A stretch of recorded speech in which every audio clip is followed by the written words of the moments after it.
want to welcome you to our Transition Summit focused on housing. Connected Community was founded in 2013 by 4 moms who were looking for better transition choices and outcomes for their kids. We looked around at the time and frankly didn't really like what we saw, so we decided to form a nonprofit with the goal of creating a meaningful day and meaningful life for young adults with developmental disabilities. Our mission is centered on 4 pillars: employment, creative day options, social recreational activities, and educational outreach for families, which includes this annual summit, as well as monthly Friday forum events and informational tours. We want to thank our summit co-sponsors, the Village of Hoffman Estates Commission for Disabled Citizens, which not only allows us to use this beautiful room, but also provides much needed tech support, photography, hospitality, and is also recording the event, so people who weren't able to register today can view it at a later time. Okay, so on with the good stuff. When we started planning this event, we quickly realized it could have easily been a 2 or 3 day affair because there's so much that we could talk about. We wanted to address housing that would be appropriate for individuals with a high level of need, as well as those who could function on a more independent level. We wanted you to hear from parents, advocates, agencies that offer assistance to families in the area of housing. Housing, like everything else, is not a one-size-fits-all proposition. So while every presentation that you hear today is not going to be applicable to maybe your personal situation, we hope that you'll come away from the day feeling more prepared as you try to create housing models that work for your family. Our first speaker probably needs no introduction, but he's going to get one anyway. Ed McManus is the dad of Laura, who has cerebral palsy. Ed spent 17 years with the Division of Developmental Disabilities, as a staff attorney for the Office of Inspector General, as the state coordinator of the Home-Based Services Program, and as the facilitator of the North Suburban Network.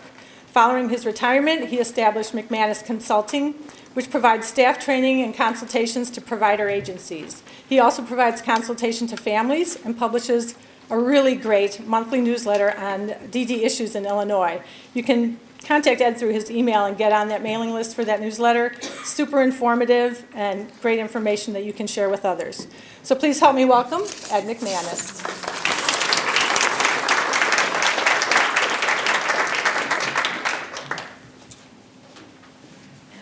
I don't believe everything Linda tells you. But it's a pleasure to be here, and I'm really impressed. My wife Ellen and I, she's sitting over there, are both on the program today, which is kind of neat because she usually goes with me to all these events, and she calls herself the tag-along, and I don't consider her a tag-along at all. We've been partners all these years, and actually ever since our daughter was born. God, she's going to be 40 next month. So that's what got us into the field of developmental disabilities, and she actually was very active in it for many years before I got very involved, and then I ended up working for the state. And as Linda said, after I retired, I set up a consulting practice, which is really great. I mean, I recommend retirement to all of you. No, I was scared of retirement. I thought I was going to be sitting on the couch, and I put it off, and it's just so nice not to get up first thing in the morning and put on a suit and a tie and go downtown. And so a lot of what I do now is kind of a lot of the same thing I did when I worked for the Department of Human Services, which is fielding all kinds of calls from both provider agencies and families about how the system works, except now I can sit home in my pajamas and get those same phone calls. I tell everybody I'm the last person in Illinois that doesn't use a PowerPoint, but in your folder you should have a handout and I will be kind of going through that. I usually let people interrupt for questions, but I'm not sure that's practical in this size group, but I will be sure to leave plenty of time for questions. And what I'm going to do is, my main assignment from Linda and Barb is to talk about the SCILA program, as well as explain the ICFs, the intermediate care facilities. And then I'm going to talk, actually, what I've handed out is kind of a half of the version of what I do in my typical training sessions. It's an abbreviated version. Well, it's 4 pages instead of 8 pages. And then, very briefly, how you obtain services, or as I say, how you don't obtain services, and what the eligibility requirements are, a little bit about the home-based program, because we're really not talking today. My assignment is to talk about residential as opposed to in-home, and a little bit about the Liga's consent decree. So to begin with, can everybody hear me okay? The SCILA program, primarily, trying to get myself situated here. We usually think of the SCILA as a group home. The predominant size of the SCILAs in Illinois is 8 persons, which is just wildly over the national average, which is more like more than 50% of the group homes nationally are 3 persons or less. And here, 40% of ours are 8 person. There's been a desire to change that, and the state has, since I mentioned the state, before I go further, I need to tell you a couple things. One is, having worked for the state for 17 years, I do still, unfortunately, think kind of like a bureaucrat. And in fact, I think that's one of the reasons Linda wanted me to start off, is that I'm going to tell you how the system works.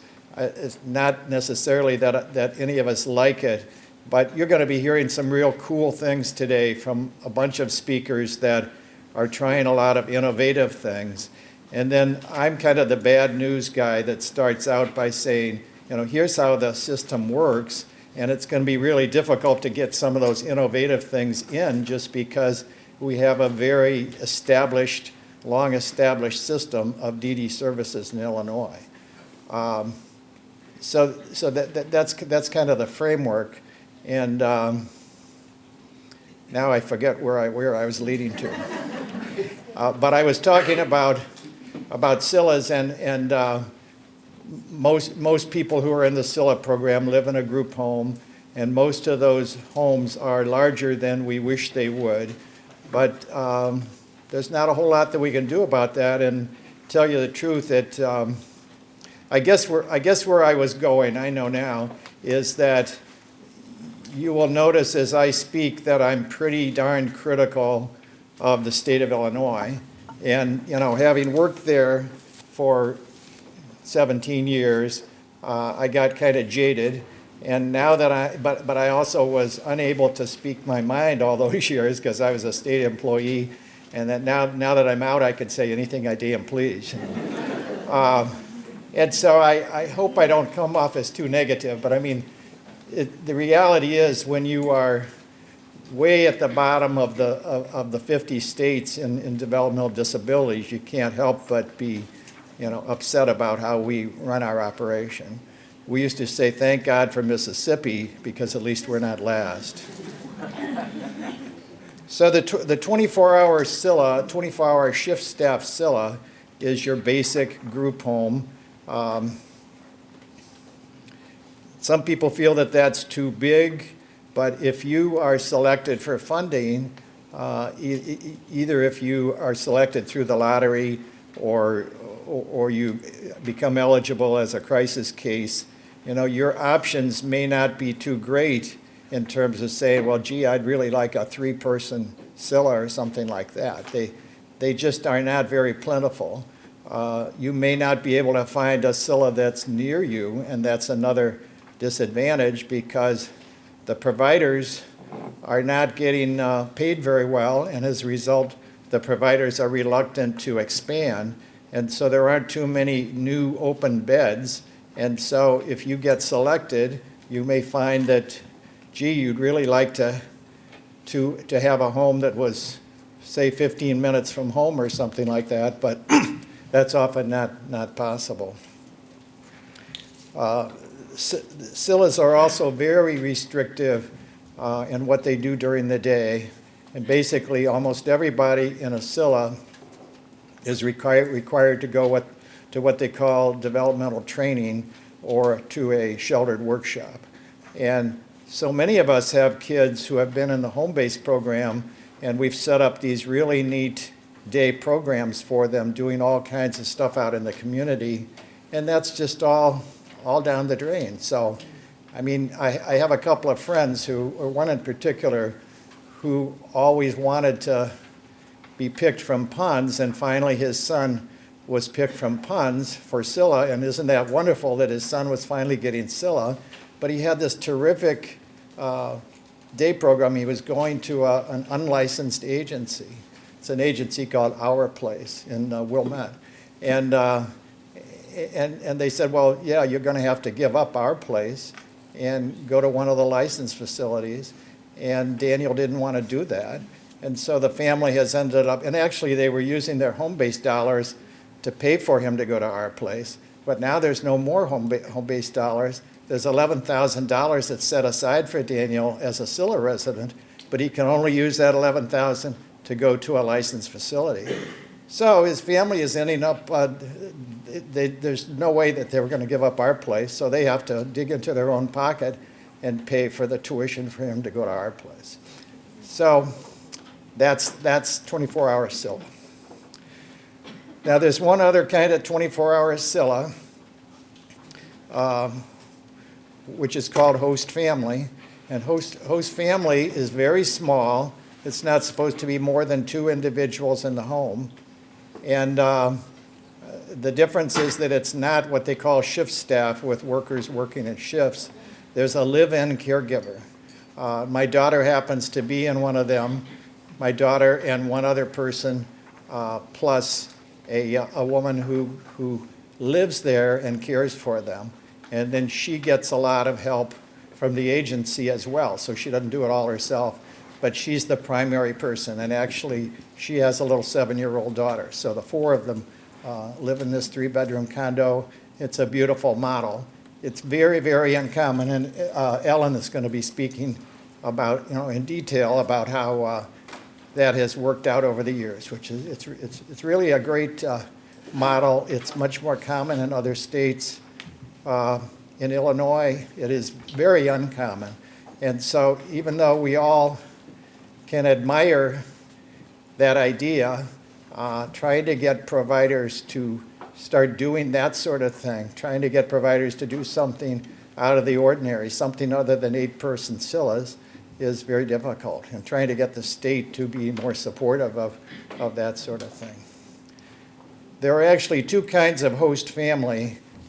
The other type of host family is called the traditional model, and that would be very similar to what we know of DCFS foster care. Someone has a house and a family, and they decide to invite 2 people with disabilities to come and live with them, and then they provide the care to them. So that's the traditional host family. The kind that my daughter is in is what's called shared living host family, and that would be where the agency obtains a home or an apartment and then hires somebody to come and live there and provide the care. But in both cases, they're both obviously the live-in type of model.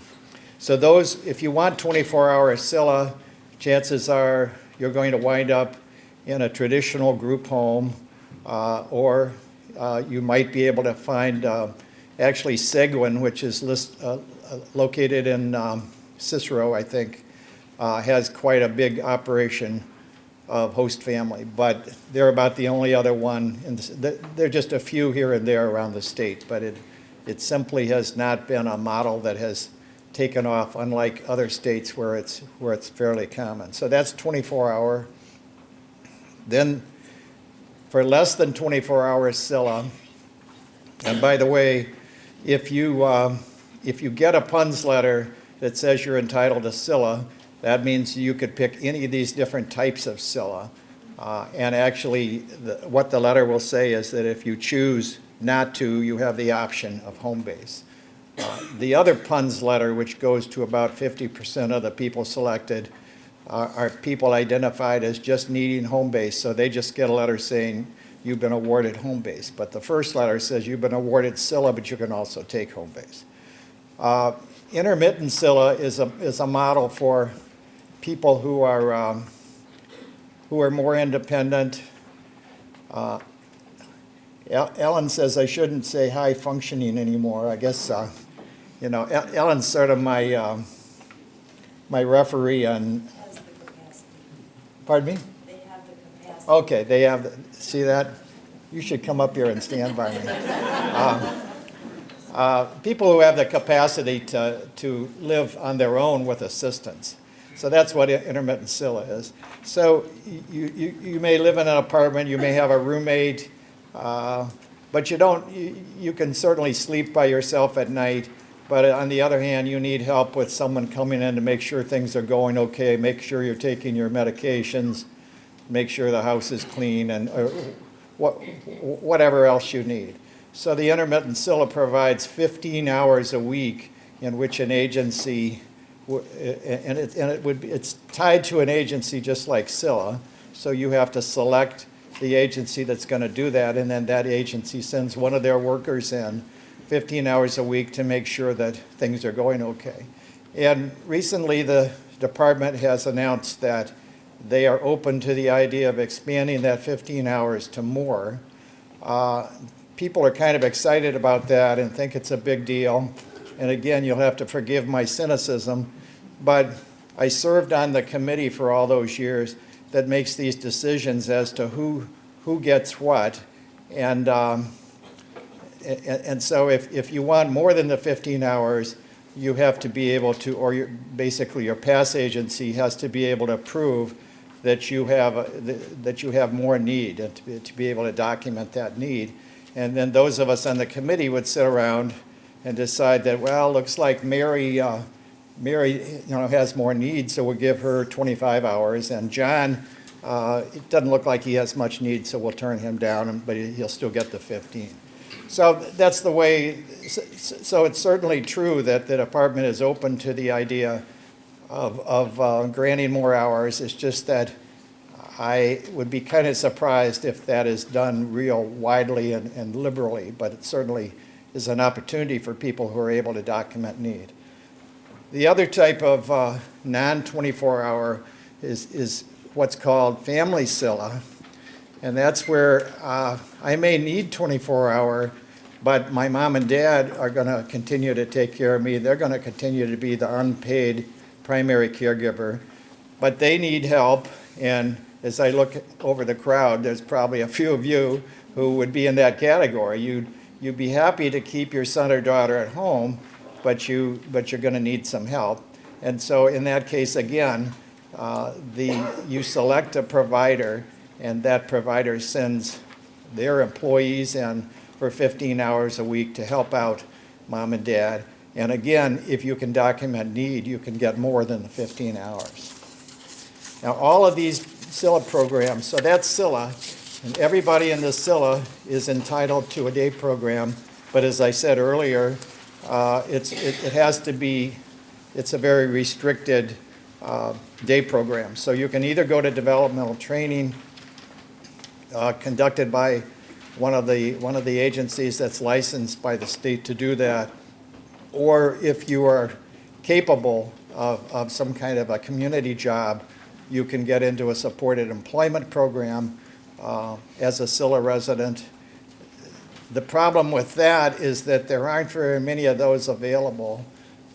Most providers don't offer them because they don't get the rates from the state to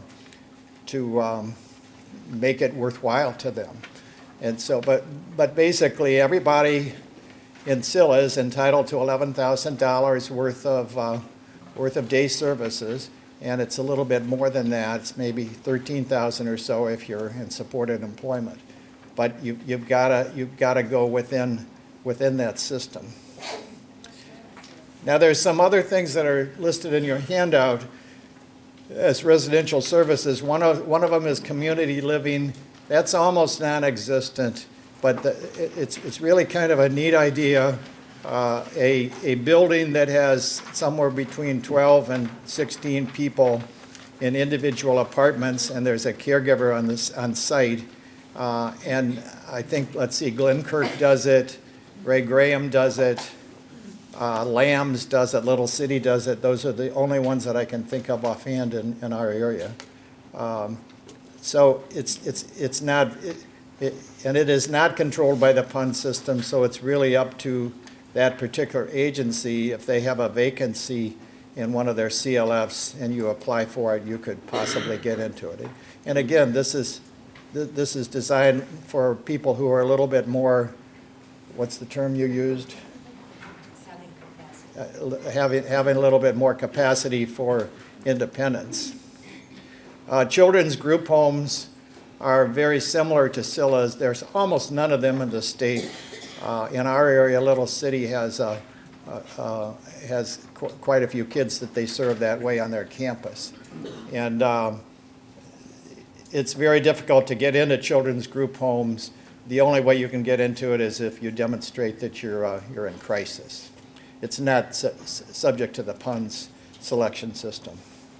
And then the state-operated developmental centers, which we call them the state ops or the institutions, which you have all heard about. There are 7 of them around the state serving a total of 1,700 people. And we have more institutions than just about anywhere in the country. We rely more on our state institutions than virtually every other state. There are a lot of states, something like 15 states, that have gotten rid of them altogether. There are others who are on the way to doing that. And unfortunately, we don't have any current plans. When Quinn was governor, he was able to close the Jacksonville institution, and he attempted to close the Murray Center, which is in Centralia, but there was a lawsuit which put that on hold. And the current administration, I'm not sure what they're going to do. We're hopeful that they will take a look at this idea. It's referred to as rebalancing the system, because those institutions cost an enormous amount of money, and they cost, the last figures I saw were almost $250,000 per person per year. So it's costing $250,000 to serve these people. Now, some of these people are in there because they have extreme behaviors, and it's going to cost them quite a bit even when they come out. But as these 15 states that have no institutions have shown, it's possible to serve people in the community. You just have to provide the resources. So if you could get an agency like Clearbrook or Little City or whoever to take some of these people, ooh, that was a loud one. Take some of these people and give them enough money to hire enough staff to care for a really challenging individual. You could do it for, let's say, $100,000 or even more than that, but not $250,000. So the result is that we're spending an enormous amount of money on this institutional system, and that's why a lot of your kids are still on the waiting list, because there isn't enough money to fund the waiting list because we're spending it on the state institutions. So, and these days, it used to be easier to get into the state ops. These days, the only people that are getting into state op would be someone who no agency in the state of Illinois will serve. So some of our folks are very challenging, and the providers are very reluctant to take them on. Again, I don't criticize the providers at all. In my earlier days when I was just a parent, I wasn't very friendly toward the providers. Now I work for them because I'm a consultant, so I can't badmouth them. And I'm not saying the providers are perfect, But I mean, I really have empathy for them because they are operating in a system where they just aren't getting the resources from the state to do what they could. And if they were, they could take on these people and we could have a much more sensible system. So that brings us to intermediate care facilities, ICFDDs. If you are looking for residential services for your family member, you have the option, if you're in crisis and you can prove that it's really, really, really an emergency situation, you may be able to convince the state to give you funding. But most people can't do that. So therefore, the only real option is to wait and hope that you will be selected from the PUN system, which is really a lottery, and it's really, there are a lot of guidelines for it, but in reality, it's kind of a mystery the way it's operated, and we all wait to see if we got that letter in the mail, and then if we didn't, we wait another year and hope that we'll get that letter. But the ICFs is an option for families who just simply can't wait or don't want to wait because there is no criteria at all to get in an ICF other than if I have a developmental disability and if I don't have a lot of money in the bank, meaning that I'm eligible for Medicaid, and I can find an ICF that has an open bed and is willing to serve me and I'm willing to go there, I could go there tomorrow. And so a lot of families don't realize that. The ICFs are much larger. Most of them, I would say, are 16 beds, although there are a number of them that are on campuses. So you might have a 16-person building right next to a couple of other 16-person buildings. And then some of them are actually about 100 people in the facility.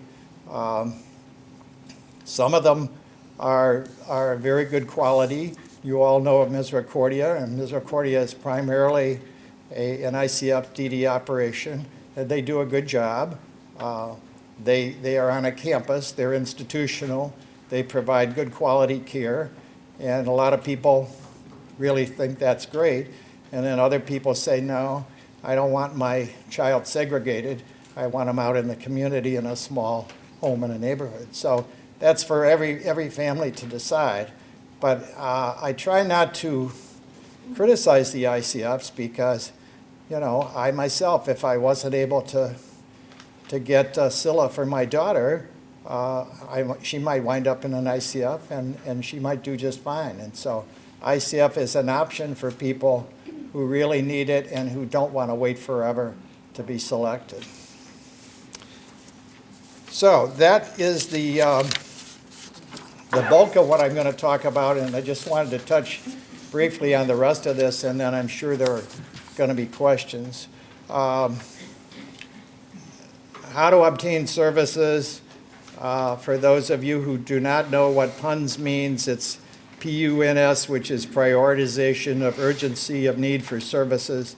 It's just simply a computerized waiting list. You put your son or daughter's name on it at any age starting at birth, and then that's the only way you can get services from the state of Illinois is if your family member is listed in PUNS. And then as funds become available, the department periodically selects names from PUNS. There have been no children selected for 6 years now, which is really a disgrace. And that has to do with the fact that the state of Illinois is broke. You know, we have had a lot of adult selections, and that's only because of the lawsuit that has forced the state to pay for that. So that lawsuit was wonderful, but only applies to adults. So the kids have no PUNS at this point. They have no PUNS selections, and their only option is to try to prove that they're in crisis in order to get either residential or home-based services.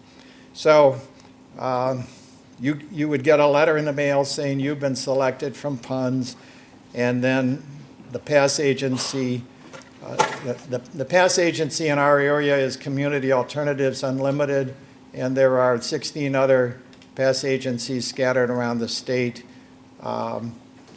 Actually, we're not supposed to call them PASS anymore. They are ISCs, which is individual, maybe it's independent service coordination agencies.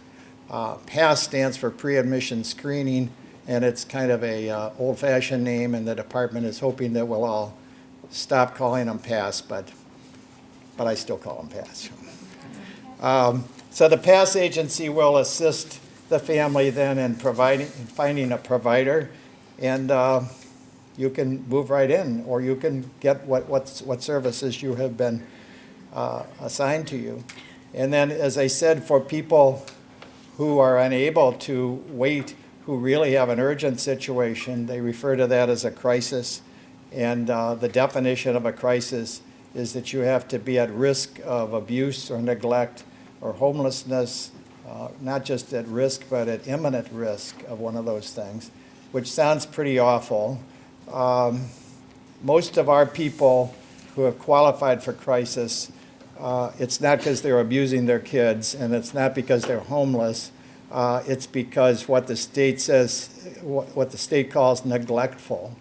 And that, I hate that term because it suggests that you are, deliberately neglecting your child. But what it really means is either that your child is so difficult to serve that it has the effect of the child is not getting the care that he ought to get from you, the parent, because he's so challenging, or because you, the parent, are so old or sick or whatever, or sometimes kind of a combination of that. So if you can demonstrate that the situation in your home is really bad, and that your child is therefore being neglected through no fault of your own, you may be the most loving parent in the world, then the state says, okay, Mrs. Jones, you are neglectful, so we're going to take care of your kid. So that's what crisis is all about. Eligibility, you need two things to get services from Illinois. One is you need to be signed up in the federal Medicaid program. That doesn't mean you have to use Medicaid. So, for instance, if my child is covered by my employee health program, that's fine. He can continue to be covered by that, but you nevertheless have to register with the feds, and the reason for that is because we get an enormous amount of money from the federal government to support our program. So you have to be part of the Medicaid program, and then you have to prove that you have a developmental disability, and you have to be evaluated, usually by a psychologist. And the definition in the statute for developmental disability is either that you have an intellectual disability, which we used to call mental retardation, or that you have what they call a related condition, which would be cerebral palsy or epilepsy or autism. And the way it reads is, or another condition resulting in impairment of intellectual functioning or adaptive behavior similar to IDMR. So, and usually we think of intellectual disability as being an IQ of 70 or below. So you have to be able to document to the state that you either have a low IQ, or even if you have a higher one, that you have one of these other disabilities that makes your condition similar to that. The home-based program, as most of you know, is an allotment of money. Right now it's about $2,200 a month that you can use to purchase services for your son or daughter, and the similar program for children is $1,400. It's a wonderful program. I used to, when I worked for the state for 5 years, I ran the statewide home-based program, and it's one of the elements in which Illinois kind of stands out. It's got a lot better in-home program than a lot of other states do. We wish that more people could get into it, but it's a pretty good program. The Lega's consent decree is a lawsuit that was filed by Equip for Equality way back in '07 on behalf of a young man named Stanley Legas, who lived in one of these 100-bed ICFs, and he didn't want to live there. He wanted to live in a Scylla, and the state said, well, you're not eligible because you already have a roof over your head, so you're not in our emergency category in need of services. And he said, well, I should have the right to live in a group home just like anybody else. And ultimately, the state agreed to settle that lawsuit out of court. Well, not out of court, but it's referred to as a consent decree. And it's the same as if you or I were in an auto accident and I knew I was the guilty party, I would probably come to you and offer to give you some money to settle. Well, that's kind of what the state did. State knew that they were going to lose the case, so they made an offer to say that Stanley and all the other people in ICFs who wished to move would have the right to move to Scylla. And a lot of people in ICF don't want to move. They're happy there, and that's fine. So it doesn't affect them. But then the other part of that suit was that the state agreed that over a 6-year period, they would enroll 3,000 new people. And that was what was such a dramatic development, because they just weren't doing any pun selections hardly at all. And then all of a sudden, they started doing all these selections. And a lot of people have been able to, most of the people have gotten home base, and some of them have gotten Scylla as a result of it. So it has been a big development. I have a couple other things I wanted to touch on. I was asked about how your service plan fits into all this, and really at this point, it's not a very significant part of it, although people that are part of the Lega's consent decree and are awarded services are supposed to have a service plan that is developed. They call it a transitional plan that is developed by their PASS agency. It doesn't really have an effect on the funding, and a lot of parents have asked me, well, what's the funding for Scylla, and how does that compare to the funding for home base? And it's a little hard to explain that, but I guess I don't feel like that's a very much relevance to a family.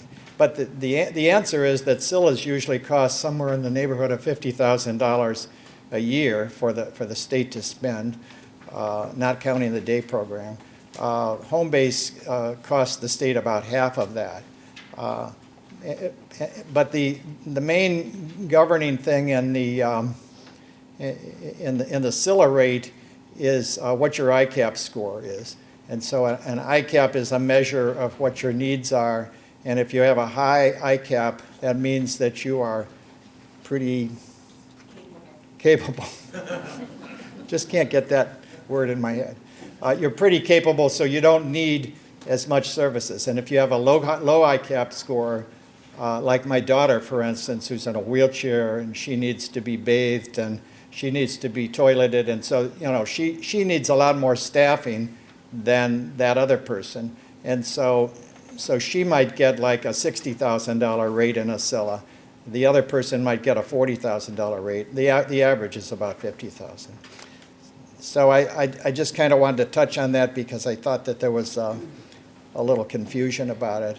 I think that I will quit there because I anticipate that there are always questions, and this is, really a big audience. So are you going to... I'm going to pass the mic around, so if you have a question, just raise your hand and we'll make sure everybody can hear your question. Wonderful. Okay. First of all, thank you for your service. My son is at Little City, so we are very interested and concerned about the hearings next week for DSP rates. Do you think that this legislation has any chance of passing and being funded? it might have some chance of being passed, but I don't anticipate that the governor is going to sign it. And actually, I think if I were the governor, I probably wouldn't either, because I mean, without taking sides, this horrible budget impasse that we have going on in Springfield, and I'm not going to say that the governor is right or the legislature is right, but the reality is that neither of them, they haven't been able to come to agreement, and so we have no budget, and the only money that's being spent is some money that's like been ordered by courts and things like that. And so the legislature could pass that bill, but until there's some kind of a break in the budget, there isn't going to be any money for it. Basically the governor would be very likely to veto it, and legislature would be unable to override that veto. And so, but I think it's I think it's a very much needed. I'm really glad you brought that up, because I didn't touch upon the fact that there's this awful staffing crisis in our community right now. And I think on your table is a copy of some material that I put out this past week as part of my newsletter, to let people know that they've got to let their legislators know how they stand on this, that our SILA agencies are just in an absolute crisis because they can't hire people with the poor rates that they get from the state. And why would I want to go to work for Clearbrook if I can go to work for McDonald's and get $3 more or whatever? And so that they are unable to hire people, they're unable to retain people who have been there for a long time and have finally realized that they just can't afford to continue in a low-paying job. And so all of us who are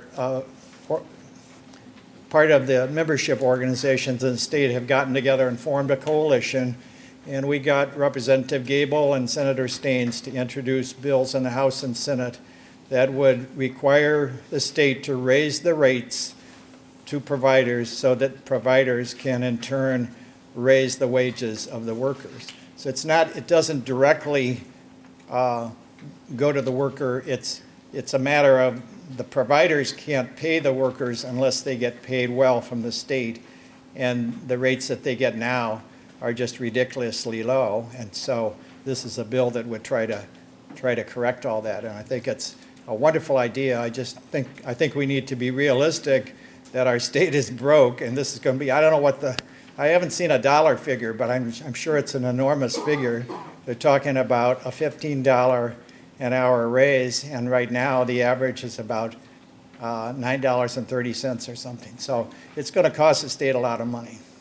So I think that's the answer to your question. I just had a clarification question on Legas. Over the 6-year period, is it a 6-year period and/or when 3,000 people get reached, or is it I guess I'm a little unclear on that. It's a 6-year period that began in 2011, and so it's going to end next year. And then it's specifically, the state is required to enroll 500 new people every year. And so then this next year will be June of next year will be the end of the 6 years. However, there's also and they've met their targets, and so I give credit to the state for that. I mean, one of the reasons they've met it is that so many people who were selected for SILA have realized that SILA was not an option for them, so then they've opted for home-based. But at least they're getting something, which is a lot better than nothing. And so they've already enrolled 2,500 people in the first 5 years, so there's no question that they're going to meet their 3,000 target. And then the consent decree provides that after the 6 years, the state will continue to enroll people at a reasonable rate. Well, I think that you and I may have a different idea of reasonable than Springfield does, but that's going to be for the lawyers to argue out as to what's a reasonable rate, and I suspect that may be coming before the judge. As a matter of fact, the court monitor who was appointed by the judge has found the state already out of compliance with the consent decree because the rates are so low, and therefore the quality of services is not what it should be. And so then that's a real hot issue, which is going to be probably coming before the federal judge later this spring. And the state will say, well, what do you mean? We're doing great, you know? And then the lawyers for equality will say, well, no, you aren't. And in fact, the court monitor agrees that you're not. It'll be up to the judge to decide. And there's no way to predict how tough that judge is going to be or whether the judge is going to order the state to do something. But, you know, it's not a very good situation now. So something's got to give. An unrelated question about eligibility. When you say that they have to be intellectual disability or related condition, is that decided by a state doctor, or will they take like just an MD's diagnosis? It's a licensed clinical psychologist that would evaluate the individual, and then that psychologist has to. And actually, I just heard that they're now talking about expanding that to school psychologists as well. So a psychologist has to evaluate you and find that you have that disability. If you're turned down, you can appeal to the state, and so it's and then for those other categories, for autism, you have to be evaluated by a psychiatrist. For those other categories like epilepsy and cerebral palsy, you could be evaluated just by a regular medical doctor. Most people are evaluated by a psychologist. But the state assigns you a doctor to get? No. Just you go to any doctor you want. It has to be a licensed person. Yeah. Okay, thank you.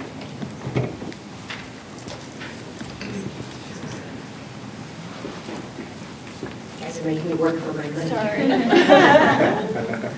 Hi there. My name is Kelly. I have a 12-year-old son, so I still have some time. But my son is currently in residential placement out of state. Thank you to my school district for providing that. The high behavior piece scares me. Is his only option really an institution, or will an ICF be an option? Are we going to be severely limited if we can't get these behaviors under control before he turns 22? Okay. Well, ICF isn't going to be an option, and perhaps I should have mentioned that the ICFs are really not designed for people with real extreme behaviors. And they're also not designed for people who are pretty high functioning. So someone with a high IQ would be, they probably wouldn't, I mean, they would be technically eligible, but most ICFs wouldn't want them. So they tend to serve the lower functioning group. Sorry, Ellen. And but to answer your question, then what's going to happen when he's 22? He will be automatically entitled to SILA services if you can find an agency willing to serve him, and that may be difficult if he's real challenging. And so I used to deal with that in my state job, is that it always seemed to come down to the wire that the kid was about to reach the age of 22, and the facility in Kansas or Wisconsin or wherever it was not going to get paid anymore by the school district. And so obviously they were saying we can't serve him, but the PASS agency hadn't been able to find a SILA. And sometimes, I would beg the out-of-state agency to keep them like for a couple of weeks because it was that close. And then ultimately we would find something. And the only other option, if you couldn't find anybody, would be that he would have to go into an institution. So, but I wouldn't be completely pessimistic about that, because we have some really great agencies who have really stepped up and said, we're willing to take some of these real challenging people, and we really like a lot more money from the state to do it. But if you're really challenging, then usually you can make the argument that it's in the state's interest to do it. The state doesn't want to put people into the institutions, so if they could keep your son or anyone else out of an institution by paying the provider more, they'll do it. So it's quite possible, but it's not going to be easy. So But what you got. state do I move to? What's that? What state do I move to? Just not Mississippi. Just not. Yeah, I mean, there are, I think the National Arc has a listing of all the states, and they're ranked, you know, and so you can, that's what people have done. I mean, I have a very good friend who literally did that. Her son was in Ohio, and her son, as of last July, turned 22, and there just wasn't anything in Illinois that was willing to serve him that the family was comfortable with. So they now have arranged for him to stay in Ohio. We have time for one more question for Ed. Of course, on the other side. Thank you so much. Bless your heart. I